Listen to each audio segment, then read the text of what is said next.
Nah, kalau yang ini Ustaz, ini namanya kitab suci Katolik. Ya. Tulisannya apa nih?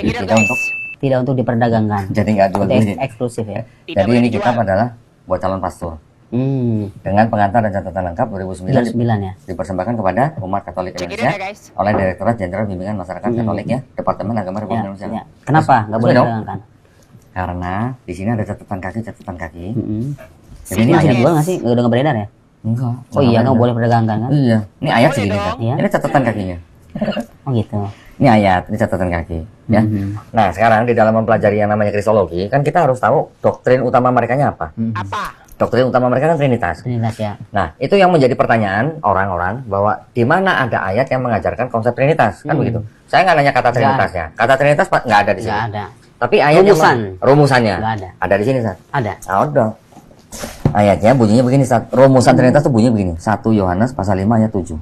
Boleh tolong bacanya? Ya. Baca, guys. Sebab ada 3 yang memberi kesaksian di dalam sorga, Bapa, Firman, dan Roh Kudus, dan ketiganya adalah satu. Dan ada 3 yang memberi kesaksian di bumi. Nah, jadi ada Bapa, Firman, dan Roh Kudus, disebut ketiganya satu. Inilah konsep Trinitas kan, Dad? Iya. Tapi ada catatan kaki begini. Bagian ayat ini tidak terdapat dalam naskah-naskah Yunani yang paling tua. Iya, berarti iya.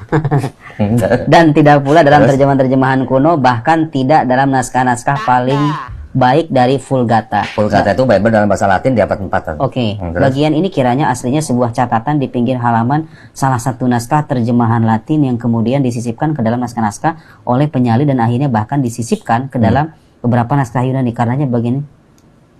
Ya, tidak asli berarti. Wah, ini buat disertasi saya nih. Ini chapter penting nih. Foto Saat. Foto nih. Foto Saat. Berarti ada pengakuan ya sebetulnya ya. Kenapa saya tunjukin ke Ustaz Nuruddin yang ini? Karena inilah satu-satunya ayat yang mengajarkan konsep Trinitas. Sementara di komentarnya begini. Iya, tapi ayat yang tidak asli seperti ini di sini banyak, Kan?